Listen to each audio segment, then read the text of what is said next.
हाय। हम इग्नो का BA/PH program code, जिसमें कोर्स कोड BPSC 105, और हम पिछले कुछ वीडियो से चैप्टर 2 को पढ़ रहे। पिछले वीडियो में हमने रिक्रूटमेंट, उसके बाद प्रमोशन, ठीक है, ट्रेनिंग, ये सब चीज़ें पढ़ा था। आज की इस वीडियो में हम सैलरी स्ट्रक्चरिंग इसके बारे में पढ़ते हैं। चलिए शुरू करते हैं। देखिए, development of a sound salary system is an important function of personal administration. ठीक है, पर्सनल एडमिनिस्ट्रेशन का ये बहुत ज़्यादा इम्पोर्टेंट फंक्शन है। ठीक है, एक डेवलप करना साउंड सैलरी सिस्टम। ठीक है, salary has to be structured in such a way that the employees of the organisation feel adequately rewarded and resources available to the organisation are optimally utilise. ठीक है, तो हमें ऐसे system की ज़रूरत है किसी भी ऑर्गेनाइजेशन में जिसमें जो एम्प्लॉयज़ है, ठीक है, वो सेटिस्फाई हो सके। तो following are the requirement for the development of sound pay system. तो हमें जो किस तरह से एक साउंड पे सिस्टम की ज़रूरत पड़ेगी, ठीक है, उसके लिए क्या क्या रिक्वायरमेंट ज़रूरी है डेवलप करना, ठीक है, ये अभी इसमें आगे हम पढ़ेंगे। देखिए, सबसे पहले the pay structure should be simple and rational. ठीक है, तो सबसे इम्पोर्टेंट चीज़ है एक साउंड पे सिस्टम बनाने के लिए कि हमें जो पे सिस्टम है उसको एकदम सिंपल रखना है और लॉजिकल रखना है। ठीक है, रैशनल रखना है, किसी के साथ कोई डिस्क्रिमिनेशन नहीं होना चाहिए। उसके बाद क्या बोलता है, the pay of the post should be related to the duties and responsibilities attach to the post. ठीक है, इसमें क्या बोलता है कि the pay of the post, ठीक है, कि हम जिस पोस्ट के लिए वो पेमेंट करेंगे वो रिलेट होना चाहिए, उसकी क्या ड्यूटी है, क्या रिस्पॉन्सिबिलिटी है, इसके साथ उसका पे डिटरमाइन किया जाना चाहिए। It should take into consideration the qualification and experience prescribe. तो हमें एक साउंड पे सिस्टम में ये भी ध्यान रखना चाहिए कि उस पोस्ट पे क्या क्वालिफिकेशन है, उसका क्या एक्सपीरियंस है, ठीक है, ये भी हमें कंसीडर करना चाहिए while formulating the sound pay system.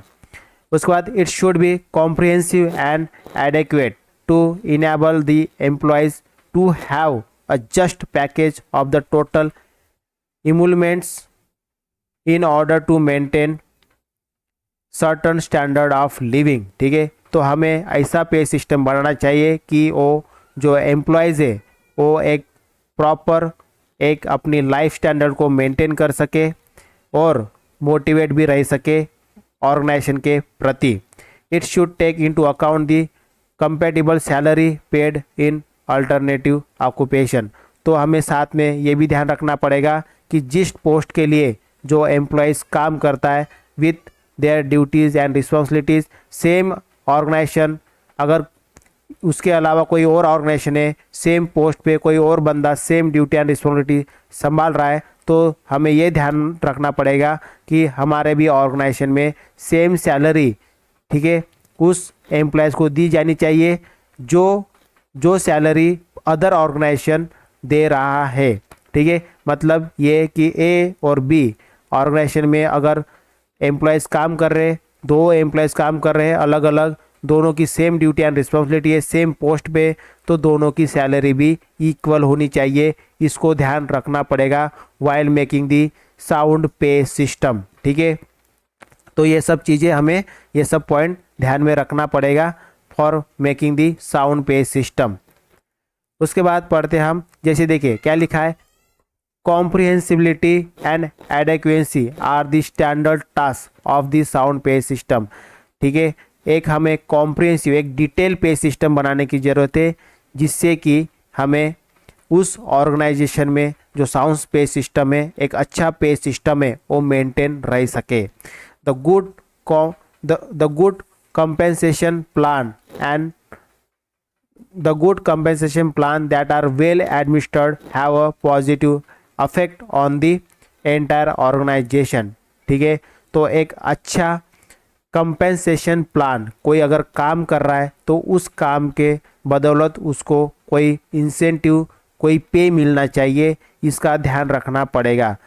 तो इससे क्या हो जाएगा, इससे एक पॉजिटिव अफेक्ट पड़ेगा किसके ऊपर, एंटायर ऑर्गेनाइजेशन के ऊपर।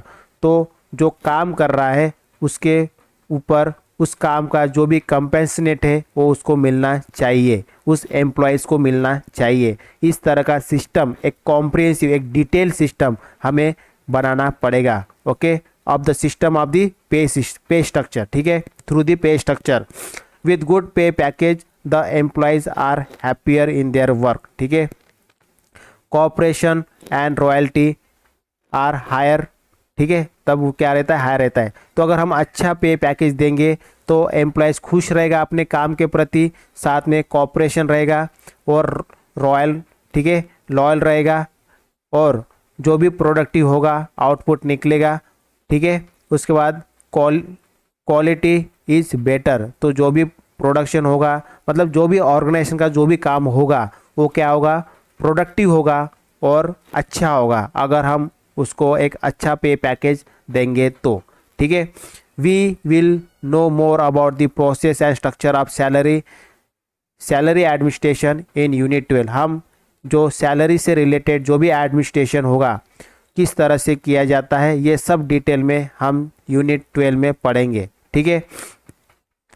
तो अभी हम पढ़ते हैं एम्प्लॉयज़ वेलफेयर, ठीक है, एम्प्लॉयज़ का वेलफेयर किस तरह से रखा जाता है और क्या क्या चीज़ें ध्यान में रखी जाती है, ठीक है, while giving the welfare to the employees. तो अभी हम पढ़ते हैं employees welfare. The welfare of employees is one of the most important function of personal administration, ठीक है। जिस तरह से प्रमोशन, रिक्रूटमेंट, उसके बाद ट्रेनिंग, सैलरी, ये सब इम्पॉर्टेंट फंक्शन होते हैं पर्सनल एडमिनिस्ट्रेशन के, उसी तरह से एम्प्लॉयज़ का वेलफेयर देखना, ठीक है, ये भी एक बहुत बड़ा इम्पॉर्टेंट फंक्शन हो जाता है पर्सनल एडमिनिस्ट्रेशन का। A good personnel system always give top most priority to the well being of employees, ठीक है। जो अच्छा पर्सनल सिस्टम होता है वो हमेशा अपने प्रायोरिटी में सबसे हायर प्रायोरिटी रखता है कि वो उसके अंदर जो एम्प्लॉयज़ काम कर रहे हैं उनका वेल बीइंग देखना, ठीक है, उनका अच्छा ख्याल रखना। A sound personal policy, proper recruitment, promotion technique, conductive training method, etc. prepare the employees in a certain physical and mental manner so necessary for a good performance, ठीक है। तो पर्सनल एडमिनिस्ट्रेशन का ये सब काम होता है, प्रमोशन, रिक्रूटमेंट, कंडक्टिव ट्रेनिंग, उसके बाद फिजिकल एंड मेंटल मैनर में जो भी उनको प्रिपेयर करना है एम्प्लॉयज़ को for the performance of the work, ठीक है, उनके लिए उसको प्रिपेयर करना। Motivation of employees and building of their moral at different level is help in maintaining this physical and mental condition, ठीक है। तो मोटिवेशन बहुत ज़्यादा इंपॉर्टेंट फैक्टर प्ले करता है एम्प्लॉयज़ के जो भी फिजिकल और मेंटल कंडीशन को मेंटेन रखने के लिए। All type of welfare programmes is an organisation could endeavour to help in maintenance of this condition in an organization, ठीक है। तो जो भी वेलफेयर प्रोग्राम होंगे वो ये ध्यान में रखता है कि क्या हो जाए कि ऑर्गेनाइजेशन की जो कंडीशन है उसको मेंटेन किया जा सके। Employees benefit programme create and stimulate morale which contribute to the environment, ठीक है। This programme include fringe benefits such as holiday, different type of leave entitlement, educational facilities, canteen facilities, leave travel, fare concession. The physical condition of employees is maintained through safety and health program, group health insurance plan, regular medical examination, and proper working condition like proper lighting, ventilation, space and equipment, etc, ठीक है। This are called the employees welfare measure. तो जो personal administration होता है उसका ये काम होता है कि उस ऑर्गेनाइजेशन के जो एम्प्लॉयज़ होते हैं उनका वेलफेयर देखना, उनके लिए, उनके लाइफ के लिए जो भी फैसिलिटीज़ प्रोवाइड की जा सकती है ऑर्गेनाइजेशन के द्वारा वो प्रोवाइड की जानी चाहिए, ठीक है, for the benefit of the employees as well as benefit of the organization, ठीक है, तो ये सब बेनिफिट उस एम्प्लॉयज़ को देना जरूरी है। Maintenance of discipline and following a code of conduct in the organisation also help in creating conductive work environment in the organization which is important for employees welfare। ठीक है, तो अगर हम एम्प्लॉयज़ का वेलफेयर देखेंगे तो वो एम्प्लॉयज़ डिसिप्लिन रहेंगे और जो भी कोड ऑफ कंडक्ट होगा ऑर्गेनाइजेशन के जो भी रूल रेगुलेशन होंगे उसको वो फॉलो करेगा। ठीक है, penalties for violation of rules, miss performance और नॉन परफॉर्मेंस, ठीक है, वेरी वाइडली इन सेवेरिटी। ठीक है, तो ऑर्गेनाइजेशन में जो एम्प्लॉयज़ होगा वो अगर इनडिसिप्लिन हो जाएगा या कोई रूल रेगुलेशन को फॉलो नहीं करेगा, मिस परफॉर्मेंस देगा, तो ये भी देखना पर्सनल एडमिनिस्ट्रेशन का काम होता है।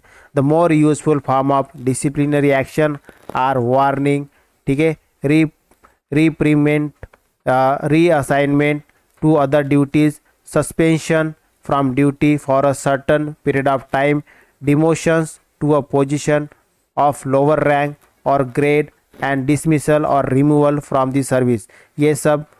ये सब तरीके यूज किए जाते हैं for maintaining the discipline in the organisation. ठीक है, strict disciplinary action are very essential, ठीक है, as they increase the efficiency of work, raise the morale of employees and keep the inefficient person out of the organization।